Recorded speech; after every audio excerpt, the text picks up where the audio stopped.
Hey everyone, and welcome to this explainer. Today, we're doing something I am absolutely pumped about. You know those pages right at the very back of your English textbook? The Annexures? Yeah, the ones that usually just look like a dusty list of rules. Well, we're going to take those pages and transform them from a boring list into a powerful, real-world toolkit for absolute English fluency.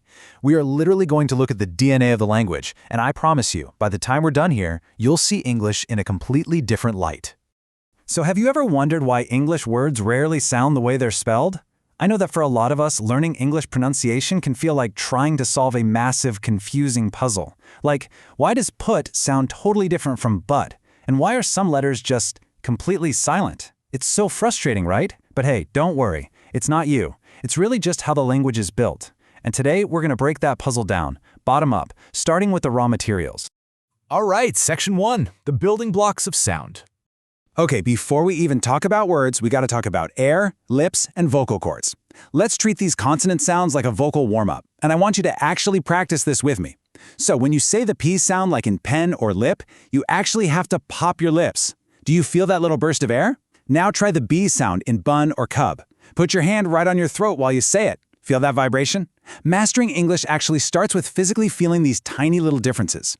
Now, what's super interesting is how vowel sounds act kind of like musical instruments that stretch our words out.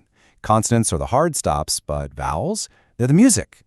Look at that top row. The long I sound in eat or free. To say it right, it requires a big smile and a long stretch of sound. Eat. Now compare that to the second row, the short I in it or milk. It's really quick, sharp, and clipped. And this brilliantly illustrates why understanding the physical difference between the long I in eat and the short I in it completely changes the meaning of what you're saying. I mean, it's literally the difference between asking someone to eat a sandwich versus stating, it is a sandwich. These atomic level sounds, they're the fundamental building blocks of clarity. Moving right along to Section 2, the heartbeat of words.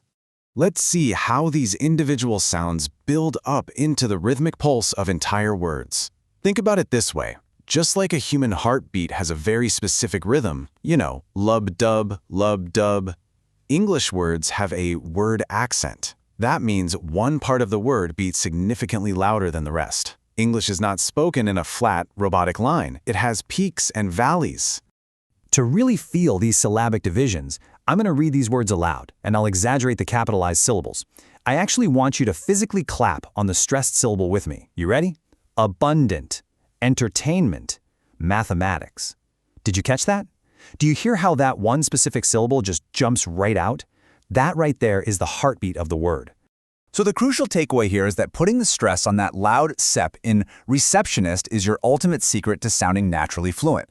If you say receptionist or receptionist, it just sounds broken. Mastering this heartbeat, it instantly upgrades your spoken English from beginner straight to advanced. All right, Section 3, painting with poetic expressions. Now that we've got the raw sounds and the heartbeat down, let's explore how writers paint vivid pictures in our minds. Just listen to this line. With the teacup circling me like the planets round the sun. Wow, just imagine that for a second. The poet, Norman Nicholson, isn't just telling us he feels isolated or floating. He's creating this vivid, almost magical image. You can literally see those teacups floating around in zero gravity. The awesome tool he used right there is called a simile. It's a direct comparison using the words like or as. But poets also use metaphors. A metaphor is a bit bolder. It compares unlike things without using like or as. It just confidently states that one thing literally is another, like calling a short life a thread the length of a span. For another absolute masterpiece of an image, consider Lord Tennyson's poem, The Eagle. He writes, "Ringed with azure world, he stands." He isn't just saying the bird is high up in the blue sky. No way. He uses grand, dramatic language to make that eagle seem like the undisputed king of the entire universe, surrounded by a ring of pure blue. And this brings us to two more advanced tools.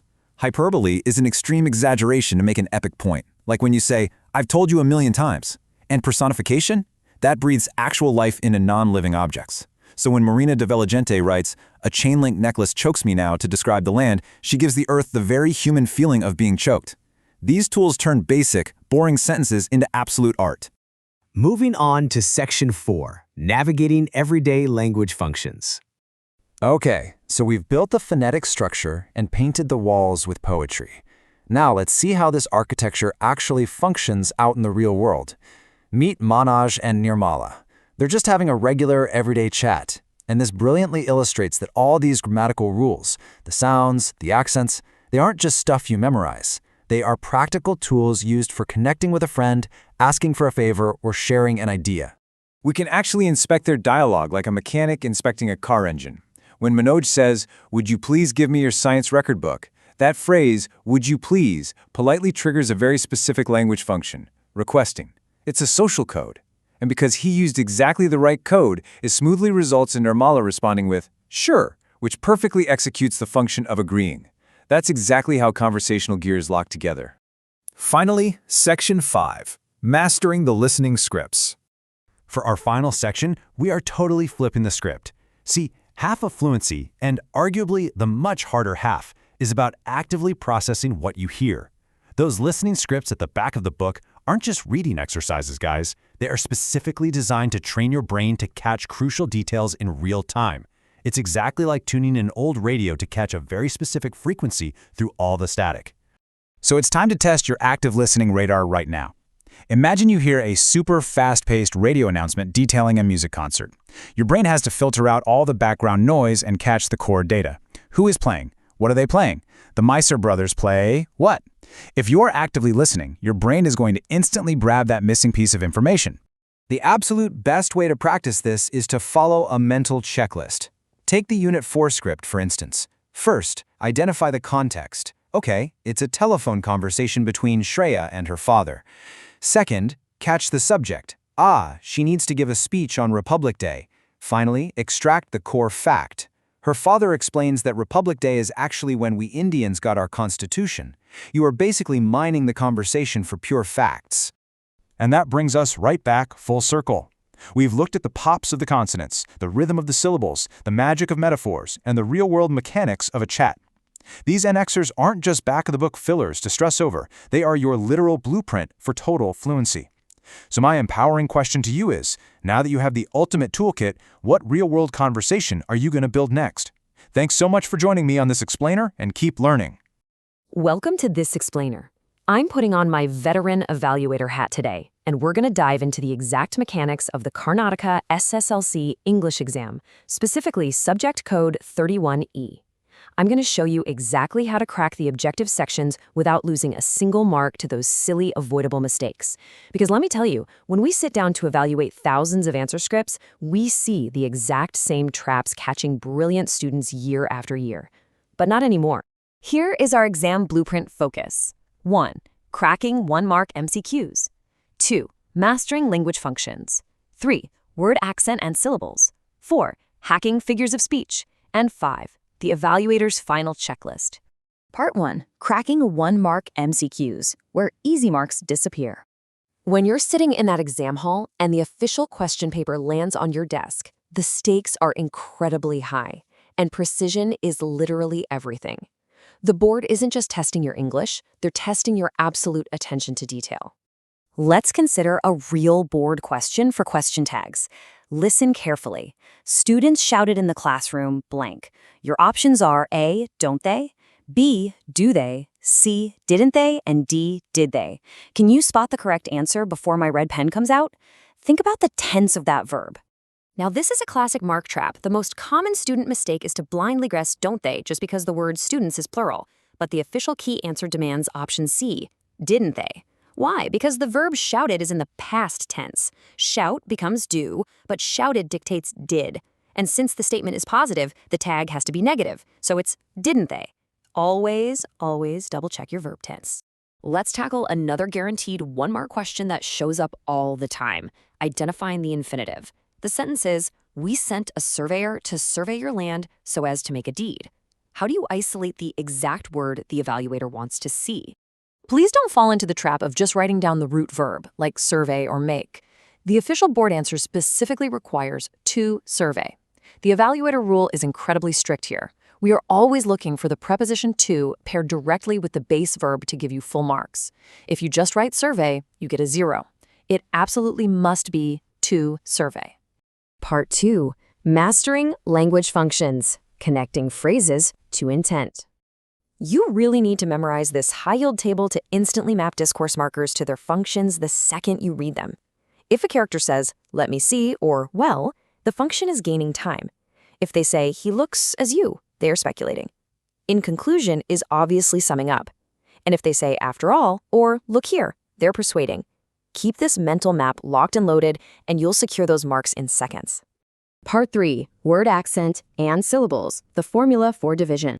Follow this exact 3-step process to correctly break down syllabic division and identify the stressed accent every single time. Let's take the word abundant.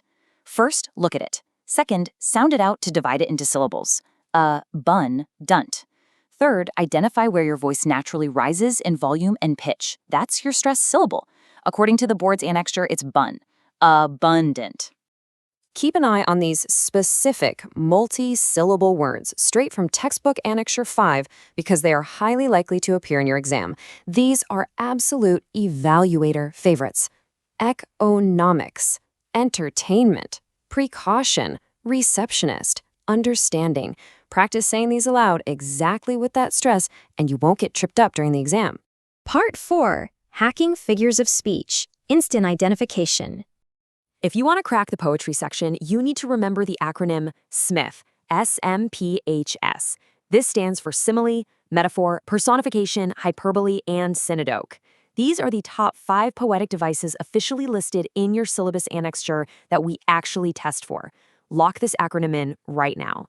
Let's start with S for simile. If you see the words like or as making a comparison between two completely unlike things, like in that exact syllabus line from Off to Outer Space Tomorrow Morning, with a teacup circling me like the planets round the sun, you immediately lock in simile for that one mark. It's a direct, undeniable trigger. Now, avoid the common student mistake of confusing metaphor with personification. A metaphor compares things without using like or as, like calling life a thread the length of a span. Personification, on the other hand, gives human actions to non-living things. Think about the line from I Am the Land. A chain link necklace chokes me now. A necklace can't literally choke someone. That's a human physical action applied to the land. Always check, is the inanimate object performing a living action? If yes, it's personification. Part 5. The evaluator's final checklist, securing your score. Before you hand your paper over, double-check your answers against these golden rules, because I promise you, this is the exact criteria we evaluators use when our red pens hit your paper.